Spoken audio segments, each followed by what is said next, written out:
সাবেক রাষ্ট্রপতি আব্দুল হামিদের দেশত্যাগ নিয়ে এখন রাজনৈতিক মহলে চলছে নানান কথা।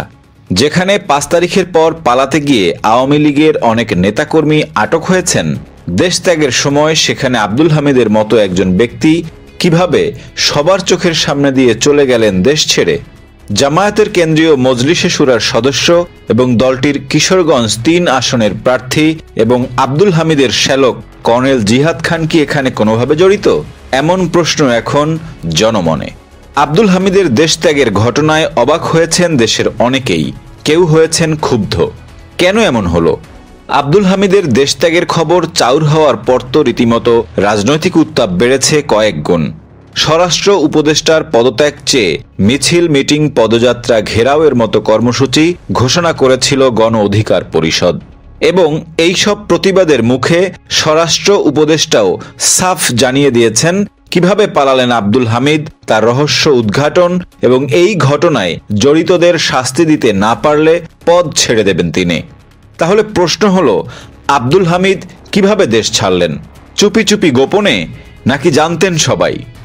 গণমাধ্যমের একাধিক প্রতিবেদন থেকে জানা যায়, শাহজালাল আন্তর্জাতিক বিমানবন্দরের ভিআইপি গেট ব্যবহার করে ফ্লাইটে উঠেছেন আব্দুল হামিদ। ভিআইপি গেট ব্যবহার করার বিষয়টি বেসামরিক বিমান চলাচল কর্তৃপক্ষের অগোচরে হওয়ার সুযোগ নেই। ভিআইপি গেট ও লাউঞ্জ ব্যবহারকারীদের ওপর বিমানবন্দরে কর্তব্যরত বিভিন্ন গোয়েন্দা সংস্থার বাড়তি নজরদারি থাকে। কোনো একটি সংস্থার আপত্তি থাকলেও ইমিগ্রেশন সম্পন্ন করে বাধাহীনভাবে কারও দেশত্যাগের সুযোগ থাকে না। ইমিগ্রেশন পুলিশের কর্মকর্তারা গণমাধ্যমকে জানিয়েছেন, আব্দুল হামিদের দেশত্যাগে আদালতের কোনো নিষেধাজ্ঞা ছিল না। মামলার তদন্ত কর্মকর্তাও তাঁর দেশত্যাগে নিষেধাজ্ঞা চেয়ে কোনো চিঠি দেননি। কোনো গোয়েন্দা সংস্থারও আপত্তি ছিল না। এ কারণে আব্দুল হামিদের ইমিগ্রেশন সম্পন্ন করা হয়েছে। তবে ইমিগ্রেশন পুলিশের এমন বক্তব্য নিয়েও প্রশ্ন তুলেছেন কেউ কেউ। এক্ষেত্রে তাদের বক্তব্য হলো, আদালতের নিষেধাজ্ঞা না থাকলেও বিভিন্ন সংস্থার আপত্তির কারণে অনেকের বিদেশ যাত্রা আটকে দেওয়া হয়। কোনো একটি সংস্থা আপত্তি করলেই কারো বাধাহীনভাবে দেশত্যাগের সুযোগ থাকে না।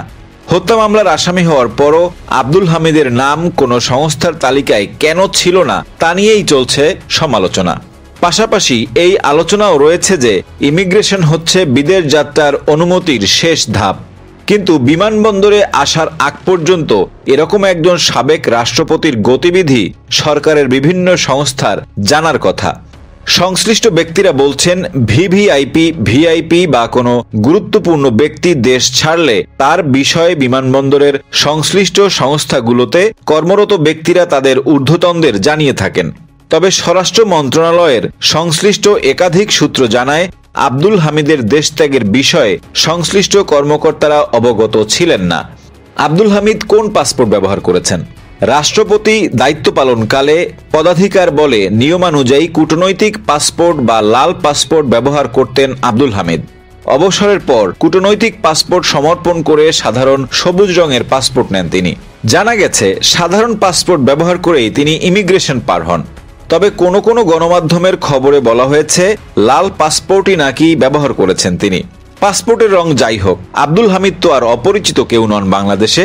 বিশেষ করে রাষ্ট্রপতি থাকাকালীন বিশ্ববিদ্যালয়ের সমাবর্তনে যে নানান রকম চুটকি বলে মানুষকে হাসিয়ে বেশ ভালো নামডাক হয়েছিল তার। তিনি কিভাবে পালালেন? এক্ষেত্রেও গণ অধিকার পরিষদ সহ একাধিক রাজনৈতিক দল বলছে, পাসপোর্ট তার সাথেই ছিল, তবে সেটি লাল বা সবুজ রঙের নয়। আব্দুল হামিদের সাথে সেদিন বিমানে উঠেছেন তার পুত্র রিয়াদ এবং শ্যালক মোরশেদ খান। মোরশেদ খানেরই আরেক ভাই অর্থাৎ আব্দুল হামিদের আরেক শ্যালক কর্নেল অবসরপ্রাপ্ত জিহাদ খান। তিনিই মূলত পাসপোর্ট ছিলেন আব্দুল হামিদের। কে এই জিহাদ খান? জিহাদ খান হলেন কিশোরগঞ্জ ৩ অর্থাৎ করিমগঞ্জ তাড়াইল আসনে জামায়াতের প্রার্থী। দলটির সর্বোচ্চ সাংগঠনিক কমিটি মজলিসে শুরার সদস্যও তিনি। বিমানবন্দরের কর্মকর্তাদের দাবি, আব্দুল হামিদের দেশত্যাগের বিষয়টি যারা জানার তারা সবাই জানতেন। এখন নাকি শাক দিয়ে মাছ ঢাকতে না জানার ভান করা হচ্ছে। আব্দুল হামিদ যখন রাত 11টায় বিমানবন্দরে আসেন, তারপর থেকেই সংশ্লিষ্টদের বিষয়টি জানানো হয়েছে বলে দাবি করেছেন সংশ্লিষ্ট কর্মকর্তারা। তাহলে কিভাবে দেশ ছাড়তে পারলেন আব্দুল হামিদ? পারিবারিক আত্মীয়তার সূত্রে জামাতের এই নেতাকে পাসপোর্ট হিসেবে ব্যবহার করেছেন আব্দুল হামিদ? এমন প্রশ্ন নেট দুনিয়ার অনেকেই করেছেন এখন বেশ জোরে সোরে।